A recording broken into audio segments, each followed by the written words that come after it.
débutons notre lecture de presse de ce 12 février 2022 avec le bimensuel La Roue de l'Histoire, numéro 1093 du 11 février 2022, qui nous parle de la deuxième conférence africaine pour la paix à Nouakchott, comme la plupart des parutions de cette semaine. Le président Mohamed Bazoum prône la pacification du monde par des actes et des paroles, écrit le journal en sa page 6.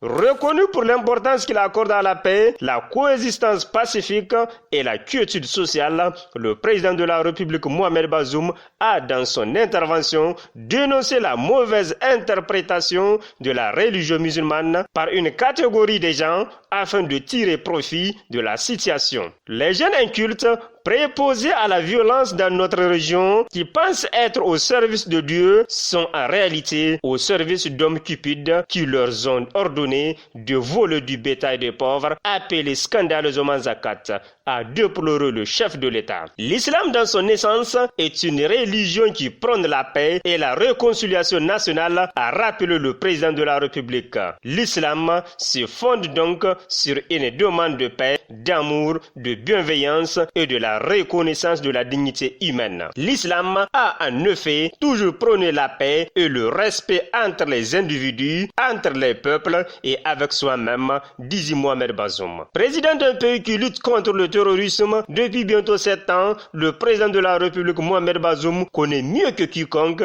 la valeur de la paix et les conséquences de l'insécurité sur les pays en voie de développement comme le Niger. C'est ainsi qu'il a lancé un appel pour pacifier le monde à travers des actes et paroles et non pas par la violence et la division qui sont des défis quotidiens pour le musulman authentique, conclut La Roue de l'Histoire. Rencontre internationale. Le président Bazoum, très écouté à la deuxième conférence africaine pour la paix, titre le journal. Il était très attendu et il a tenu à ne pas manquer ce rendez-vous important. Le mercredi 9 février 2022, le chef de l'État a fait le déplacement de Nouakchott à la deuxième conférence africaine pour la paix. Tout comme à Dakar en début décembre dernier, au 7e forum pour la paix et la sécurité en Afrique, le président de la République a tapé dans l'œil. Au cours de cette conférence, confirme le Hérisson, la voix du Niger portée par le président de la République,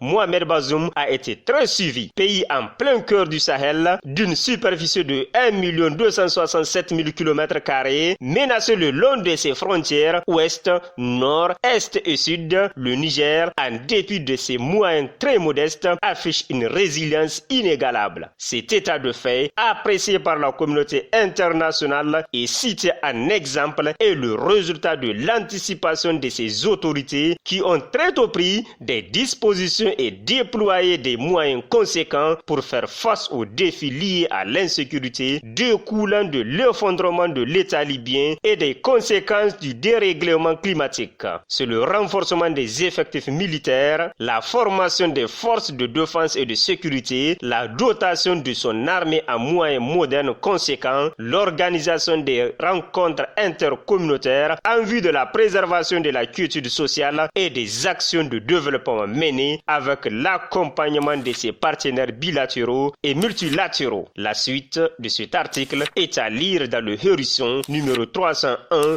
du 10 février 2022 en sa page 2. L'Indépendant Plus, numéro 295 du 9 février 2022, page 2, affiche en gros caractères, je cite, « Dynamisme des relations diplomatiques ». Et c'est là pour nous parler de la visite du président de la Confédération suisse-Niger. Le journal nous rapporte que la visite de 72 heures des autorités helvétiques a démarré par une audience à la présidence de la République le lundi 7 février 2022 dans l'après-midi. M. Ignacio Cassis et sa délégation ont eu une rencontre de travail avec le président de la République Mohamed Bazoum, entouré du premier ministre, chef du gouvernement, du premier vice-président de l'Assemblée nationale et des membres du gouvernement. Très touché par cette visite d'État, qui est la première au Niger, le président de la République, son Excellence Mohamed Bazoum, a salué à sa juste valeur ce déplacement des 3 responsables helvétiques qui restera gravé dans les annales des relations diplomatiques entre le Niger et la Suisse, conclut le journal. journal. Conférence des chefs d'État et de gouvernement de l'Union africaine. Le président Bazoum plaide pour une Afrique plus unie et mieux intégrée, nous rapporte Niger Inter Hebdo dans sa livraison numéro 54 du 4 février 2022, page 11. Le président de la République,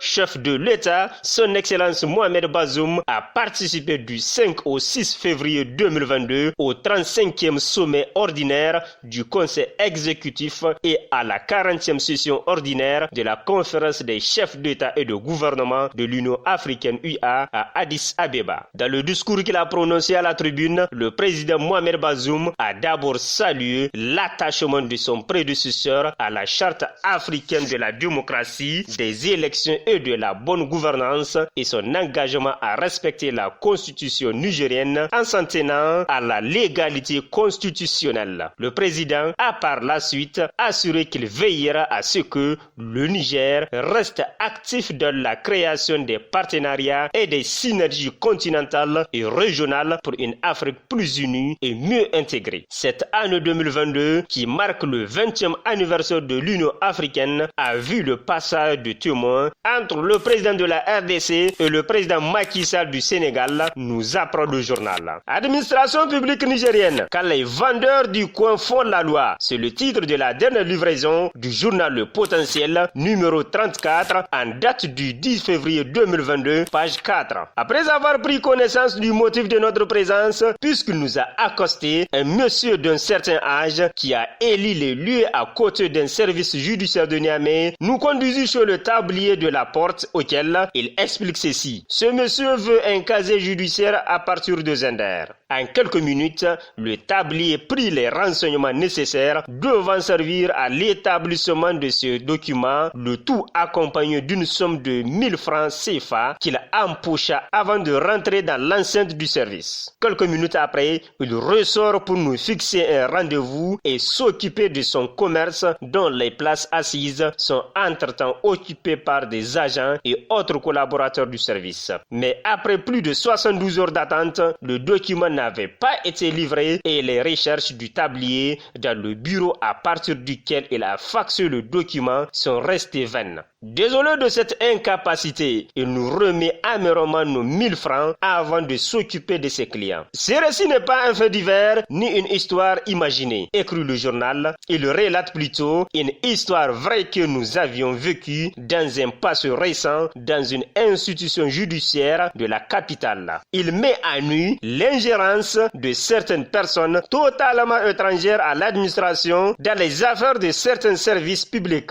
Selon Le Potentiel, elles n'ont pas d'ailleurs les qualités requises pour y travailler, mais leur influence sur les fonctionnaires de ces services est assez importante qu'elles peuvent même se permettre d'assister un usager de service public dans la recherche de n'importe quel document. Le reste est à lire colonne du Potentiel. Nia Info, numéro 107 du 10 février 2022, page 8, nous vient avec un feu de la société. Dr Marira, une mère Teresa en herbe. Le jeudi 27 janvier 2022, j'ai vu un être extraordinaire. Je l'ai accompagné dans sa voiture. Je pense que celle qui est presque ma petite fille allait rencontrer une personnalité importante. Mais c'était pour voir un malade mental qu'elle a découvert dans la rue quelque temps plus tôt. Un malade mental qui traîne une plaie, une large et profonde plaie située sur la cuisse droite juste au-dessus du genou. Muni de sa trousse médicale contenant des compresseurs, des sparadraps et des produits pharmaceutiques qu'elle a achetés, elle sortit de sa voiture et se dirigea vers le malade. Elle nettoya la plaie, elle la désinfecta. Ma vie a toujours été une lutte,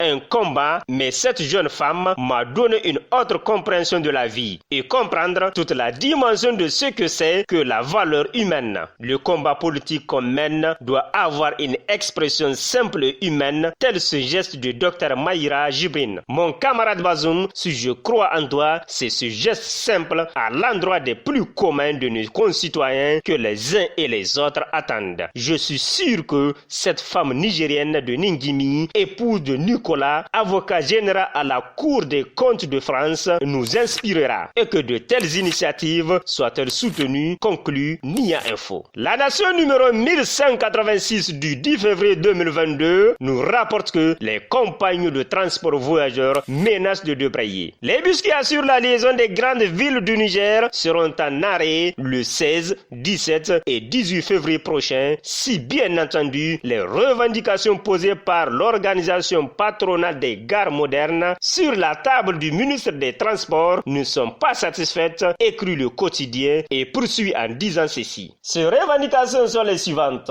L'ouverture de discussions franches et sincères avec les autorités afin de trouver dans le cadre du dialogue social des solutions aux problèmes récurrents de l'état des routes qui, au-delà des préjudices causés aux bus, sont cause de beaucoup d'accidents de la route, l'allègement des postes de contrôle et autres tracasseries routières, la suspension de la TVA, la suppression de la taxe dite droit de sortie et les autres taxes communales, la suppression des redevances et la création d'un comité permanent de dialogue. Parmi ces revendications, celle relative à la suppression de la TVA et de la taxe dite droit de sortie avait été posée il y a plusieurs mois auparavant sans trouver satisfaction. Au Niger, les compagnies de transport voyageurs assurent depuis plus de 2 décennies l'essentiel de la desserte interurbaine et offrent un cadre de voyage plus ou moins agréable. Les commodités qu'offrent les bus des dites compagnies sont sans aucune commune mesure avec ce qu'on connaît par le passé. Clôturons le présent numéro de la lecture de presse avec le sport ou le courrier numéro 696 du 10 février 2022, page 8, titre. 5e édition du championnat d'Afrique de para-taekwondo couplé à l'Open G2, les performances époustouflantes des combattants nigériens. S'il y a un domaine sportif où le Niger engage des victoires au-delà de toutes les espérances, c'est bien dans le taekwondo dont la fédération nationale est présidée par l'honorable Soumana Sanda. À toutes les rencontres internationales, les combattants nigériens se distinguent par leur combativité en raflant des médailles, hissant haut le drapeau nigérien très haut sur les podiums internationaux. Ils n'ont pas dérogé à la tradition la semaine dernière, du 3 au 4 février 2022, s'est tenue à Niamey la 5e édition du championnat d'Afrique de para-taekwondo couplé à l'Open G2 les 5 et 6 février. Plusieurs pays ont pris part à ce championnat, dont entre autres la Côte d'Ivoire,